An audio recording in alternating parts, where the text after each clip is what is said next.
Good evening. Welcome to Living Arts. I'm your host, Jackie Suarez. Thank you for tuning in. I hope everyone is enjoying our spring. Some lovely weather going on. You know, we're going to be speaking to a local photographer. His name is Morisset. He's also been doing some photojournalism, photorealism, and participating in the arts community here. And we'll find out a little bit about him. Ocean, welcome to the show. Thanks for having me, Jackie. I know this has been a long time coming. You just mentioned that you emailed me quite a while ago, and we were trying to set something up. But, you know, I'm delighted to have you on the show. Yes, it wasn't the time then, but it is now. Oh, everything in good time, right? That's right. So, we were just speaking briefly here. You've recently, or not recently, within the past year or two, relocated up here to Peekskill. Mm-hmm. Tell us a little about yourself. Well, what do you want to know? There's so much to say. Well, you know, you describe yourself, well, one of the things, you know, is that you're Haitian American. Yes, I'm a Haitian American self-taught photographer. I specialize mostly in documentary photography and photojournalism. Okay. I was born in Brooklyn, lived in Harlem for a little while, right before coming up to Peekskill. Okay. So now you, throughout your, you know, your history, you mentioned that you'd been a part of the armed forces for a short period of time. Yes, I was in the Air Force Reserves, actually, and I spent some time in Desert Storm. I was deployed out there. I was a medic, and spent some time in beautiful Saudi Arabia. Kind of scenic out there. Did you get to do any photography out there during, what was it, Desert Storm? Desert Storm. The funny thing is, I wasn't even thinking about photography. I came into photography a little bit late. Okay. Actually, in 2001 is when I started taking pictures. Okay. Someone just gave me a camera, and I just immediately gravitated to it. As an art form. As an art form, and just as a soul form. It's what it really did to my soul. You know, it had amazing sort of healing powers, I say, for me. It's just beyond just taking a picture. It's really just connecting with people and the community, and just going out and observing life and developing the skills of sort of seeing as opposed to looking. And I just love it. It just really took to it. So for the people in our audience that maybe don't know the difference between, I guess, the photojournalism and the documentary photography, why don't you give us a sense of what both of those are? Well, they both are sort of similar. Photojournalism tells stories with images, as does documentary photography. Documentary photography is really just photographing what is here and now and present, and just take a picture of something. It's creating a record, a document. Following a specific theme? It can. It can. If you're talking about photo essay, that sort of tells a complete story with images. You can also have a story with a single image. But what I shoot just mostly many different subjects in life. I have seen your work, and I totally love it. Thank you. You know, when someone says, and I've had many people on the show say that they are self-taught, yeah. With something like photography, was there something along the way where, just for the technical aspects of it as opposed to the aesthetic aspect of it, maybe getting the right shot, but maybe just the more technical aspect of it, you found that you needed to bone up on some classes, or you were mentored by someone? No, I just basically just went out and started taking pictures. I had a Canon AE1, a very old camera that's sitting there on the table. And it's fully manual, which is great to learn on, because you have to adjust the aperture, your shutter speed, everything you have to figure out. And so basically through lots of trial and error, lots of error, I set out to take pictures and built a little dark room in my bathroom. I started developing my prints, and really it just, when I saw the magic of the image come to life in the developer, that was it. That was it. There was no turning back. It really spoke to you. Yes, it spoke to me, and it's sort of one of those things that comes into your life, and you're like, this is it. It can be a person, a relationship, a job, anything. But the camera and photography, for me, it was just like, I knew that was it. I knew that was it. It's powerful. It's powerful. You know, one of the things that I think that I saw on your either the website or Facebook, and there's also a blog that you do called Brother Lover Cafe, which, you know, I recommend everybody going to and logging onto it and reading it. There's various themes and things that you cover, but just with photography, it's a great educational tool as well. In the sense, yes, it's a great educational tool. Well, the image can teach a lot about the world. Mostly what I do, what I enjoy doing is street photography. And that's basically just means going out into the street in public spaces and capturing images of life, of things that happen in the moment. When people see those images, they are informed. Whether or not you live in New York City, you can live in Oklahoma and see an image of mine, and have some idea, have some sense about what's going on in New York City. Looking at what the clothes people are wearing, look at the expressions, and you can gain a lot from an image. What I really like about some of your black and whites, or even some of the color photos, is that you're not sure exactly, in some instances, what time period they were taken. Yeah. So that's kind of slick. I like that. I like that because it's like maybe a little girl just walking down the street, or someone peering out of a window or a doorway. And it's like they could very easily be 1950. Yes, absolutely. And I love black and white for its timeless quality. Although there are little visual clues there, like you may see a car in the background. That car you wouldn't recognize from being today. But for the most part, yeah, it's timeless. It's why I sort of shoot in black and white, is to follow the tradition of all those photographers who at the time there's only black and white film. So, and it's a really classic sort of gives the image a classic quality that I enjoy. You know, you do a lot in the way of photographing protests. So I kind of wanted to segue into that just from the work that you do on the city streets and. Well, besides the stuff that you do in the city, but stuff that you do here locally. But first, I'd like to get into the protest photography. Tell us a little bit about that. Well, I've been shooting protests, actually documenting the sort of injustices that occur in New York City, going back to, I think my first protest I shot was Abner Louima, who was sort of brutalized by police with the nightstick. Volpe, right? Justin Volpe? Justin Volpe, brutalized Mr. Louima with the nightstick, the story. And so there was a huge protest then, and it just sort of spoke to me. I didn't set out and say, okay, I want to shoot this protest. It's just something I felt like I needed to do. I felt like it was my responsibility to document what was happening in New York City at the time around these injustices that occurred. And since then, up to now, up until the recent Baltimore. But isn't it funny how Abner Louima and Amadou Diallo, all of that stuff, I mean, Sean Bell, happened so long ago, but yet, we're still having to be confronted with these things again.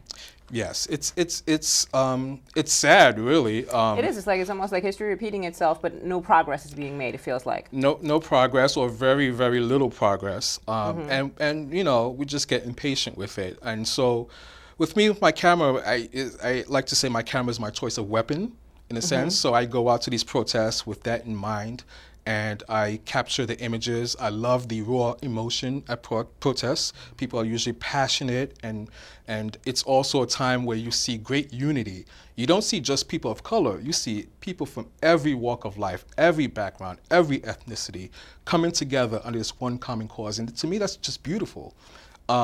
It's one of the few times where I really see humanity at work, because people are coming together, they're fired up, and they want to see justice. And so, I seek that justice with my camera as well. Right, but you also do a bit of photojournalism where you'll be writing little clips about the photographs that you're taking.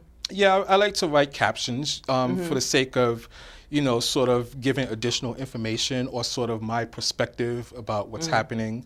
I try not to interject too much of my own sort of feeling, because I feel like the image is sort of a reflection of what I'm feeling.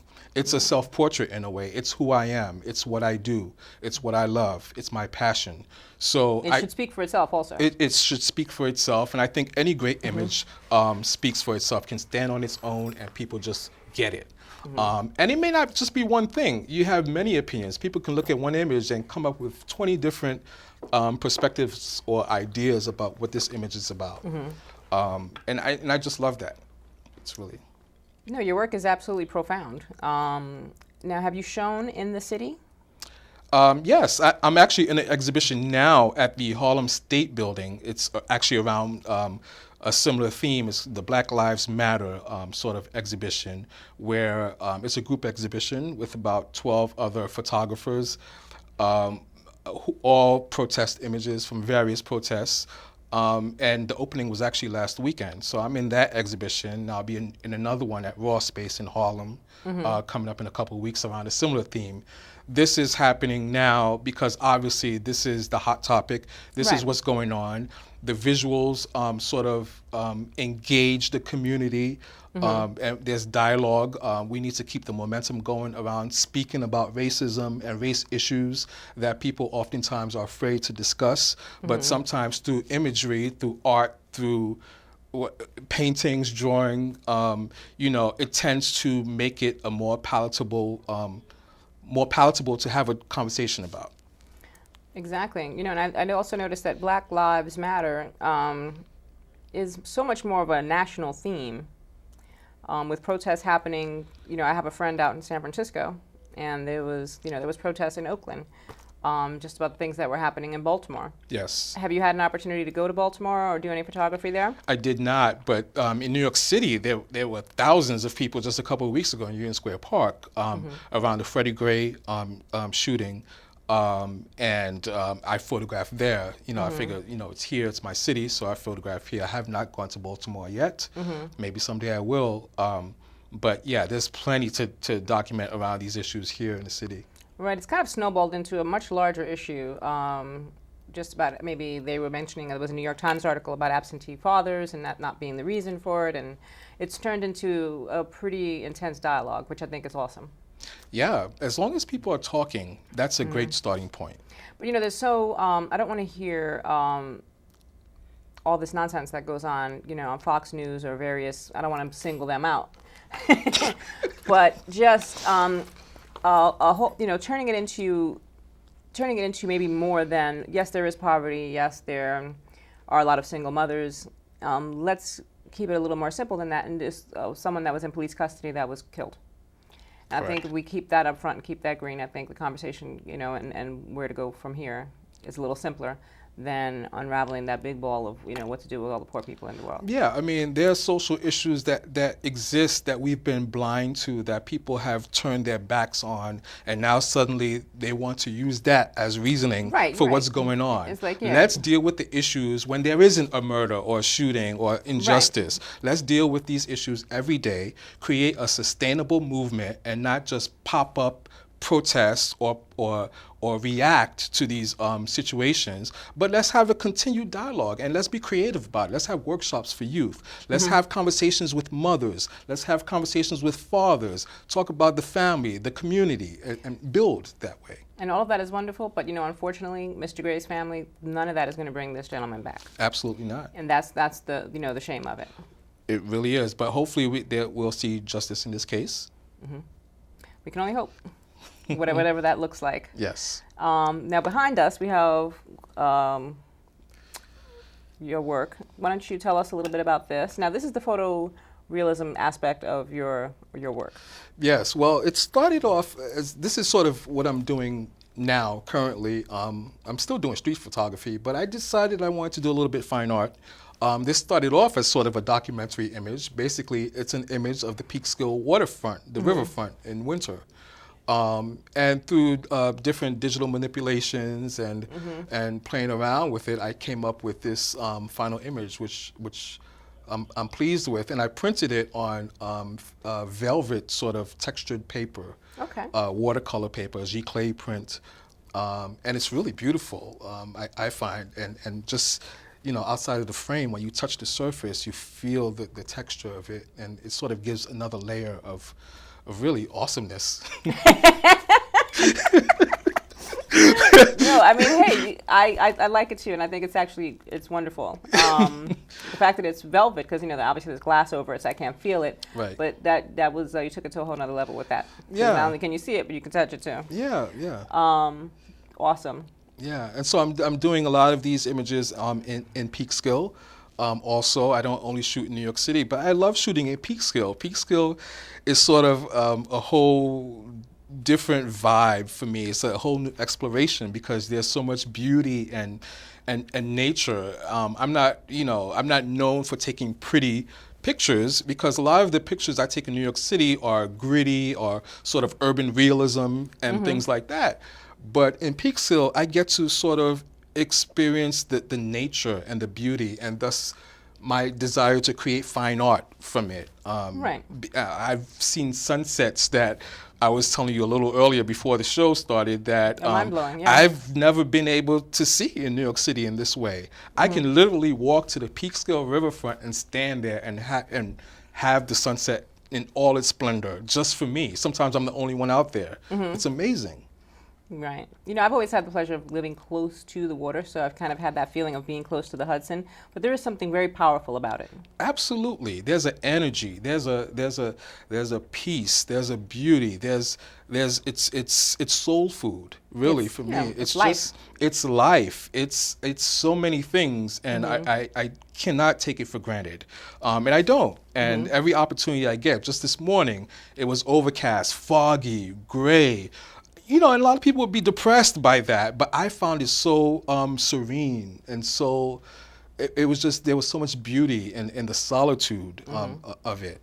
Yeah. So you did upload that picture, or you go and sent that picture to your Facebook page. Yes. Which is just Ocean Morisset. Or Ocean Morisset.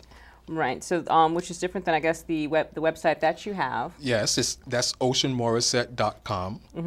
Facebook, I'm all over Facebook, and which is personal things, other things. It was funny. I saw some comments you wrote about rowdy people coming from a Yankee game. I thought that was on the Metro North. I was like, 10:30 at night. It's like, you're really keeping it real. Shut up. That's funny.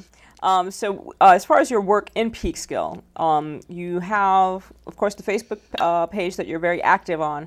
But you also have something that you're involved with called Peekskill in Pictures. Peekskill New York in Pictures. Right. It's a Facebook page, started long before I got to Peekskill, but really well-maintained site and beautiful images of Peekskill from like years ago, like 100 years ago, to contemporary photography. Like, you know, you have people like myself and other photographers like Jim Brooks, Brian Cook, other photographers who post there.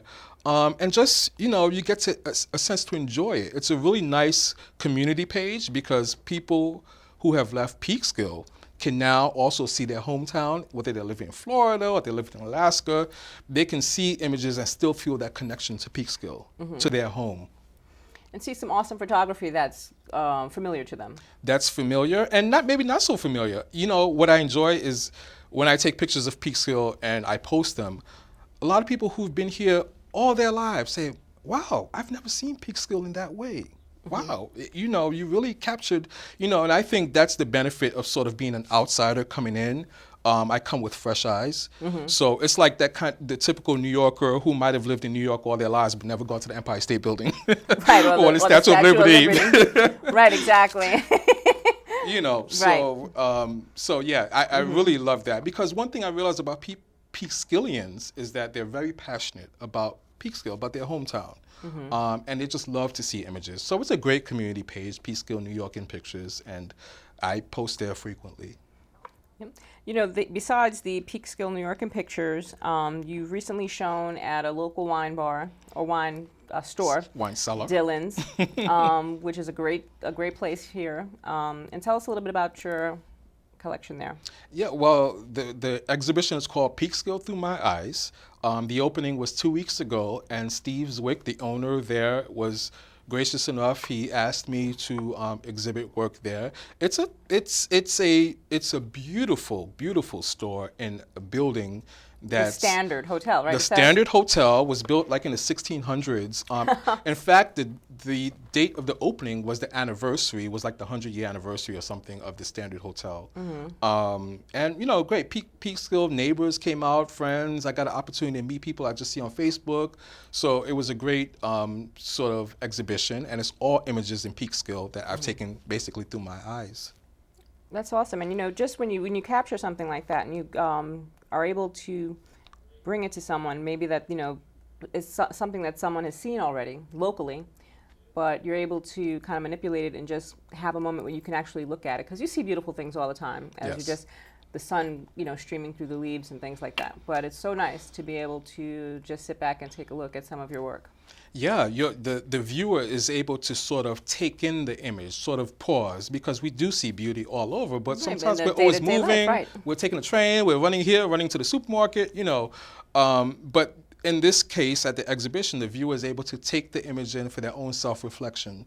And just, it was beautiful. It was beautiful to see people, again, born and raised in Peekskill, seeing these images and just wowed by it. And I'm really pleased about that. It's sort of my sort of contribution to the community. I figure as long as I live here, I may as well contribute in some way. So I feel like I do that through my art. Absolutely. And that's very refreshing to hear, because you're definitely making a huge impact on the photography scene in so many ways.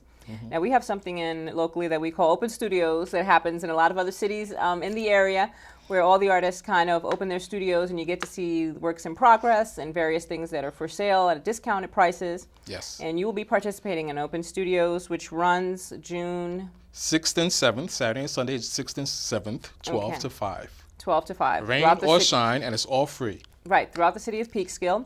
And, there's you can take the Metro North up here to go and, see it. Yeah, and there's going to be a van, 11-passenger van called Go Peekskill that's going to take you to the museum, to take you to central locations throughout Peekskill to see Hat Factory, the Hudson Valley Museum of Contemporary Art, Correct. and all of the studios. And it's always, it kind of is that's when I know like summer's coming, because it's open studios and it's always a great time.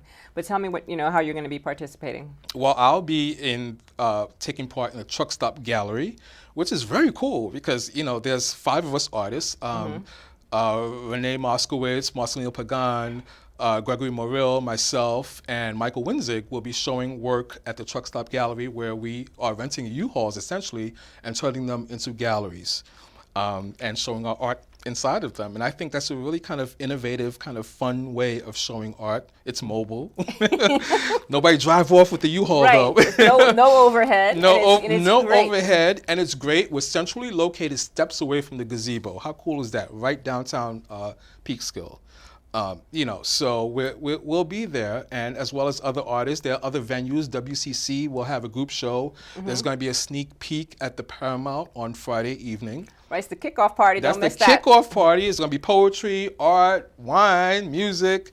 This show is fun. A little bit of everything, and you're speaking not only as an artist, but also you're on the board of the Peekskill Arts Alliance. I'm on the board. Right. Once again, when I came to Peekskill, I sort of really just kind of stepped out there, and I was invited to be part of the board by Maureen Winzig, the board president, as well as other board members. And I took up the opportunity, used it as a way to sort of connect with the community and bring art to life outside of open studios. For people watching the show, what's the best way for them to get information about Open Studios? You can visit our Facebook page, Peekskill Arts Alliance, or go to our website, peekskillartsalliance.com. Awesome. So there's so many things going on for Open Studios. You have to definitely see like the layout of it. I know there's I want to say there's a guide of some kind for various studios for people coming in from out of town. Oh yeah, we'll be giving maps out at the gazebo. That's the central sort of location or starting point. And then from there, people go to the studios and go check out the work. It's most likely going to be a beautiful day, as it was last year. And it's also an opportunity for the restaurants downtown. It's a lot going on that weekend. The whole place is going to be jumping, basically. It's going to be jumping. And I'm glad to be part of it. Yeah, no, it's good. I always look forward to it. I wanted to speak about a book that you put together, Musings. Oh, okay, yes. Forgot about that You one. did your research. Forgot about that one. How long ago was that? That was in 2011. Okay. A few years ago. Basically, I just put together a collection of some images which were sort of my musings. I figured it was time. A lot of people kept asking me, you should put a book out. You should put a book out. We want to see your work in book form. And so I did. And it was really great. It was a labor of love. It's there available on blurb.com. If you just put my name in, the book will come up and it gives you a sneak peek at what's inside. Okay. So how did you are you currently working on something similar to that? A catalog of sorts? Yes, well, there's always catalogs in the works, but currently I'm working on a book of protest images. Okay. Yeah. So it's not quite finished yet. I've done the layout, and I'm just looking for someone to write the foreword in it. And So you're pretty much far along. yeah, So you absolutely. already got all the images together. Absolutely. I've been working on this for about a year. So you have all the images. Absolutely. Yes. That is awesome. What's the name of your book? No Justice, No Peace. Good for you. Good for you. So, we need to wrap up because we've run out of time. Okay. I just want to thank you for coming to the show. It's been great to get to know you, meet you. Thanks so much, Jackie. Thank you for having me here. This is great. I'm looking forward to seeing your work over there in Open Studios. Yeah, come on down. And also, seeing what happens in the future. I mean, I know that you probably have a lot of things that you're going to be working on. Yes. There were some other topics that I wanted to cover, but I guess, as usual, I talk too much. That's okay. Maybe I'll be back. Exactly. So, definitely tell the audience how they can reach you one more time. You can reach me at oceanmorisset.com is my website. Brother Lover, LUVA Cafe, all one word, .blogspot.com is my blog. And of course, Facebook, Ocean Morisset.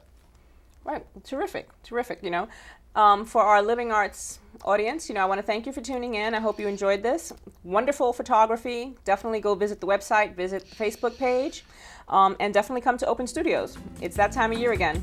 We look forward to seeing you out there. And as always,